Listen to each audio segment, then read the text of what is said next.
غرض شیطان مردود نے کل مختار مالک سے دشمنی نبھائی اور یوں وہ مردود ٹھہرا۔ ناظرین، بچپن میں ایک عجیب غریب سا سوال ذہن میں اٹھتا تھا کہ یہ جو شیطان ہے، یہ اگر بارگاہ خداوندی میں توبہ کر لے تو اللہ کی ذات کیا اسے معاف نہیں کر دے گی؟ اگر معاف کر دے تو یہ تمام برائیاں ختم ہو جائیں گی۔ ظاہر ہے بچپن تھا، کسی سے جھجک کے باعث سوال پوچھا نہیں۔ تھوڑا ہوش سنبھالا تو اس کے متعلق جانا کہ یہ کون ہے، اس کی اصلیت کیا تھی، اب کیا ہے اور کیوں اس کی توبہ قبول نہیں ہو سکتی۔ شیطان یعنی ابلیس، اس کا اصل نام عزازیل ہے۔ بچپن کا وہ سوال کہ کیا صرف سجدہ نہ کرنے کی وجہ سے شیطان کو دھکا مارا گیا، شیطان کو دھتکارا ملا، کیا اسے توبہ کا موقع نہیں ملا؟ جب اللہ تعالیٰ نے تمام فرشتوں کو حکم دیا کہ آدم علیہ السلام کو سجدہ کرو، تمام فرشتے فوراً سجدے میں گر جاتے ہیں سوائے ابلیس کے۔ اللہ تعالیٰ کی ذات اگر چاہتی تو اسی وقت اس کو اپنی بارگاہ سے خارج کر سکتی تھی، لیکن ایسا نہیں ہوا۔ اسے توبہ کا موقع دیا گیا، پوچھا گیا کہ اے عزازیل، تو نے سجدہ کیوں نہیں کیا؟ قرآن مجید میں ہے کہ جب اللہ تعالیٰ نے حضرت آدم علیہ السلام کو سجدہ کرنے کا حکم دیا تو ابلیس نے انکار کر دیا اور حضرت آدم علیہ السلام کی تحقیر اور اپنی بڑائی کا اظہار کر کے تکبر کیا۔ اسی جرم کی سزا میں خداوند عالم نے اس کو مردود بارگاہ کر کے دونوں جہاں میں ملعون فرما دیا اور اس کی پیروی کرنے والوں کو جہنم میں عذاب نار کا سزاوار بنا دیا۔ اللہ تعالیٰ نے فرمایا، کس چیز نے تجھے روکا ہے کہ تو نے سجدہ نہ کیا جب میں نے تجھے حکم دیا تھا؟ بولا، میں اس سے بہتر ہوں، تو نے مجھے آگ سے بنایا اور اسے مٹی سے بنایا ہے۔ فرمایا تو تو یہاں سے اتر جا، تجھے نہیں پہنچتا کہ یہاں رہ کر غرور کرے، نکل تو ذلت والوں میں ہے۔ بولا، مجھے فرصت دے اس دن تک کہ لوگ اٹھائے جائیں۔ فرمایا، تجھے مہلت ہے۔ بولا، تو قسم اس کی کہ تو نے مجھے گمراہ کیا، میں ضرور تیرے سیدھے راستے پر ان کی طاق میں بیٹھوں گا، پھر ضرور میں ان کے پاس آؤں گا، ان کے آگے اور پیچھے اور داہنے اور بائیں سے، اور تو ان میں سے اکثر کو شکر گزار نہ پائے گا۔ فرمایا، یہاں سے نکل جا۔ رد کیا گیا اور اندھا ہوا۔ ضرور ان میں سے جو تیرے کہے پر چلا، میں تم سب سے جہنم بھر دوں گا۔ ایک بزرگ جناب فخر الدین زاری رحمت اللہ علیہ اپنے دور کے بہت بڑے عالم تھے۔ ان پر جب نزع کا وقت آیا تو شیطان آ پہنچا، کہنے لگا، اے فخر الدین، آپ کے پاس اللہ تعالیٰ کی ذات کے ہونے کی کیا دلیل ہے؟ انہوں نے ایک دلیل دی، شیطان نے اپنے علم سے وہ رد کر دی۔ انہوں نے دوسری دلیل دی، اس نے وہ بھی رد کر دی، حتیٰ کہ آپ نے 359 دلیلیں دی، اس نے سب رد کر دیں۔ حضرت نجم الدین کبرا رحمت اللہ علیہ، آپ کئی مسافر دور وضو فرما رہے تھے اور اپنے باطنی تصرف سے یہ ماجرا دیکھ رہے تھے۔ آپ نے اپنے ہاتھ سے پانی حضرت فخر الدین رازی رحمت اللہ علیہ کی طرف پھینکا، تمام پردے چاک کیے اور فرمایا، اس کو بول دو کہ میں اللہ تعالیٰ کی ذات کو بنا کسی دلیل کے مانتا ہوں۔ یہاں شیطان نے ایک اور حملہ کیا، کہنے لگا، اے فخر الدین، آج تمہیں تمہاری فضیلت نے بچا لیا۔ آپ نے جواب دیا، نہیں، مجھے میرے وسیلے نے بچا لیا۔ کتنا خطرناک کھیل کھیلتا ہے۔ نزع کے موقع پر بھی اس بات کے در پے ہوتا ہے کہ بندہ مومن کو بھٹکا دوں۔ وہ آج تک اپنا کیا ہوا عہد نبھا رہا ہے، اور کیا ہم اپنا عہد نبھا رہے ہیں؟ ابلیس، جس کو شیطان کہا جاتا ہے، یہ فرشتہ نہیں تھا بلکہ جن تھا جو آگ سے پیدا ہوا تھا، لیکن یہ فرشتوں کے ساتھ ساتھ ملا جلا رہتا تھا اور دربار خداوندی میں بہت مقرب اور بڑے بڑے بلند درجات و مراتب سے سرفراز تھا۔ حضرت کعب احبار رضی اللہ تعالیٰ عنہ کا فرمان ہے کہ ابلیس 40,000 برس تک جنت کا خزانچی رہا اور 80,000 برس تک ملائکہ کا ساتھی رہا اور 20,000 برس تک ملائکہ کو واعظ سناتا رہا اور 30,000 برس تک مقربین کا سردار رہا اور 1,000 برس تک روحانین کی سرداری کے منصب پر رہا اور 14,000 برس تک عرش کا طواف کرتا رہا، اور پہلے آسمان میں اس کا نام عابد، دوسرے آسمان میں زاہد، تیسرے آسمان میں عارف، چوتھے آسمان میں ولی، پانچویں آسمان میں تقی اور چھٹے آسمان میں خازن اور ساتویں آسمان میں عزازیل تھا، اور لوح محفوظ میں اس کا نام ابلیس لکھا ہوا تھا، اور یہ اپنے انجام سے غافل اور خاتمہ سے بے خبر تھا۔ قرآن مجید کے اس عجیب واقعہ میں عبرتوں اور نصیحتوں کی بڑی بڑی درخشندہ اور تابندہ تجلیاں ہیں۔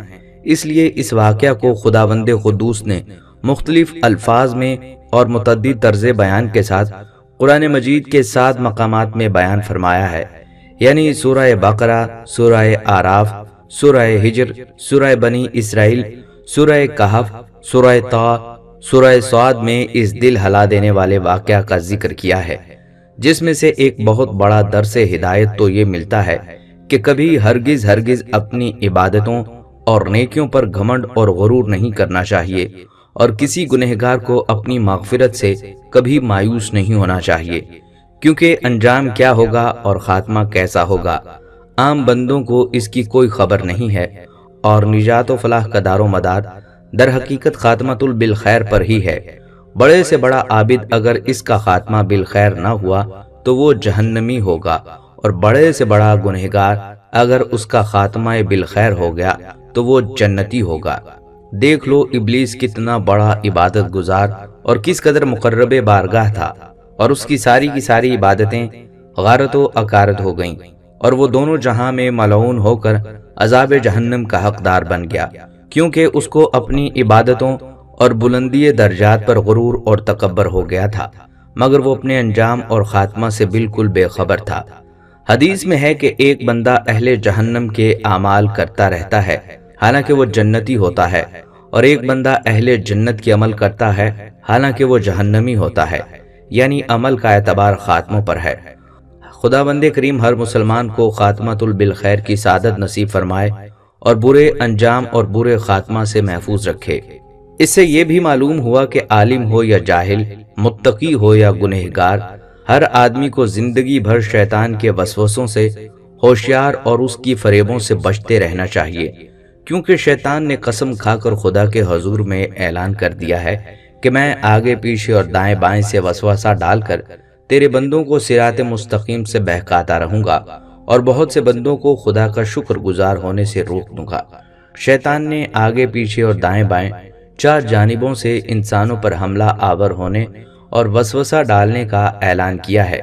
اس سے معلوم ہوتا ہے کہ اوپر اور نیچے ان دونوں جانبوں سے شیطان انسانوں پر کبھی حملہ آور نہیں ہوگا، نہ اوپر اور نہ نیچے کی جانب سے کوئی وسوسہ ڈال سکے گا۔ لہٰذا اگر کوئی انسان اپنے اوپر یا نیچے کی طرف سے کوئی روشنی یا کوئی بھی حیرت انگیز تعجب چیز دیکھے تو اسے سمجھ لینا چاہیے کہ یہ شیطانی کرتب یا ابلیس کا وسوسہ نہیں ہے، بلکہ اس کو خیر سمجھ کر اس کی جانب متوجہ ہو اور خداوند قدوس کی طرف سے خیر اور بھلائی کی امید رکھے۔ ناظرین، ایک روایت میں آتا ہے کہ شیطان کہتا ہے کہ یہ میرے پیدا ہونے سے 1.5 لاکھ سال پہلے کا واقعہ ہے۔